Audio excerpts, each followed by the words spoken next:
Bienvenidos, hoy tenemos una nueva microclase en la que vamos a hablar sobre los pueblos originarios de América. Lo primero que tenemos que preguntarnos es cómo llegan estos pueblos a América, a este continente, y cuándo llegan. Con respecto al primer problema, el cómo llegaron, podemos reconocer tres teorías. Una dice que vinieron atravesando un puente de hielo que se había hecho en la última glaciación que unía los continentes asiático con el americano desde el norte. Cruzaron por el estrecho de Bering. Hay otra teoría que dice que en la misma glaciación también había un puente de hielo por el que se podía cruzar caminando desde Australia e ingresar al continente americano por la zona sur, lo que hoy llamamos la Patagonia. Después hay una tercera teoría, un poco más arriesgada, que dice que estas personas venían de Oceanía, de Melanesia y de Polinesia, pero no vinieron caminando, vinieron en balsas. Con respecto a la segunda cuestión, el cómo, también podemos reconocer dos teorías. Una, que llamamos la de poblamiento tardío, va a sostener que estas poblaciones arribaron a América aproximadamente hace 13.000 años. Las de poblamiento temprano, al contrario, van a decir que quizás hubo poblaciones que llegaron en esa época, pero hubo algunas que vinieron antes, entre los 35 y 40.000 años atrás. Ahora bien, haya sido por el norte o por el sur, a pie o en balsas, y hace 13.000 años o 35 o 40.000 años atrás, podemos sacar tres conclusiones. Una es que la periodización americana no se corresponde con las periodizaciones del resto del mundo, o sea, las etapas en las que se divide su historia van a ser distintas de las del resto del mundo. Además, estas etapas van a ser, el desarrollo va a ser más tardío porque es un continente poblado más tardíamente. Y por otro lado, este desarrollo también va a tener características particulares que tienen que ver con el ambiente del continente y cómo las sociedades que lo habitan aprovechan esos recursos y generan sus pautas culturales particulares. Si tuviera que elegir una palabra que caracterizara al continente americano, sería esta: diversidad. ¿Por qué elegimos este término para caracterizar a los pueblos originarios de América? Ellos van a transitar una primera etapa, que ya conocemos, que es la etapa paleolítica, en el que van a interactuar con la naturaleza y van a cazar y recolectar sus alimentos. Esto los va a llevar a tener una forma de vida móvil, una forma de vida que llamamos nómade.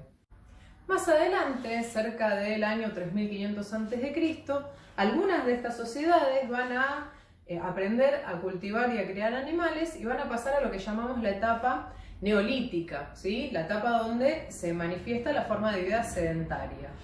Dentro de algunos de estos espacios van a empezar a surgir poderes más fuertes que van a dominar poblaciones y territorios de otras comunidades y se van a formar los primeros imperios. Con el transcurrir de los años vamos a ver que algunas sociedades florecen y otras van desapareciendo, que los dominios de unos sobre otros van a ir cambiando también, que las pautas culturales entre los distintos espacios y las poblaciones también son distintas. Entonces eso nos permite sostener que América era un continente donde primaba la diversidad. Para ordenar un poco este espacio diverso, podemos reconocer que hay dos zonas que se caracterizan porque la mayor parte de las sociedades que se desarrollaron se asentaron ahí. Uno va a ser Mesoamérica. Esta región se va a ubicar en lo que hoy conocemos como el centro y sur de México, Guatemala, Belice y El Salvador, y abarca también una parte de Nicaragua, Costa Rica y Honduras. En esta zona se van a desarrollar civilizaciones como la Olmeca y la Mixteca. Más adelante se va a desarrollar la civilización en torno a la ciudad de Teotihuacán y transcurrido un tiempo van a aparecer las ciudades mayas, las ciudades-estado maya y más adelante todavía el imperio azteca. Hay otra región que también se destaca por su importancia cultural y política y es los Andes centrales. Los Andes centrales es la zona de la cordillera de los Andes, que se ubica en lo que hoy conocemos como Perú, Bolivia y el norte de Chile y Argentina. En esta zona se van a desarrollar civilizaciones como por ejemplo la de Caral, que fue una civilización que surgió en el año 3000 a.C., Tiahuanacu, Moche, la civilización Moche, Huari y más adelante el Imperio Incaico.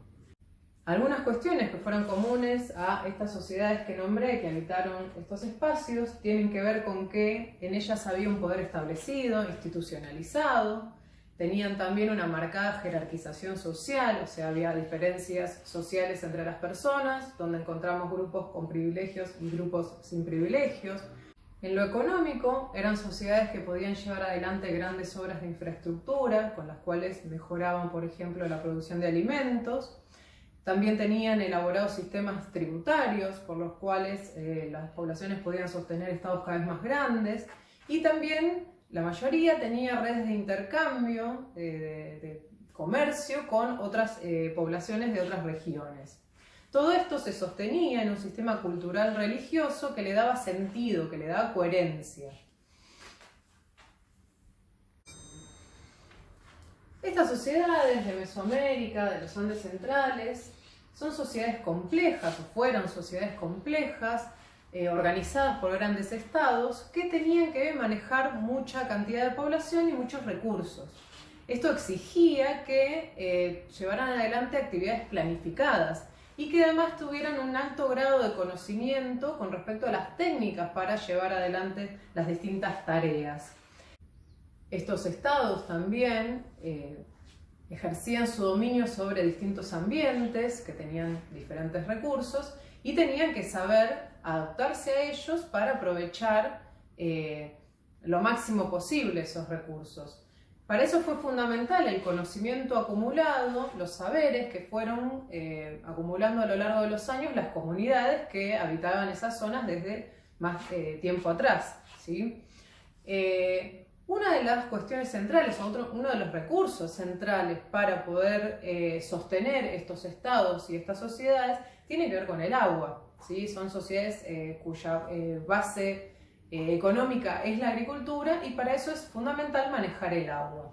En las próximas clases vamos a estar centrándonos en cómo las comunidades, las sociedades de la zona andina fueron rescatando y fueron apropiándose de las técnicas de manejo del agua que las sociedades desarrollaron, las sociedades de esas zonas desarrollaron a lo largo de los años.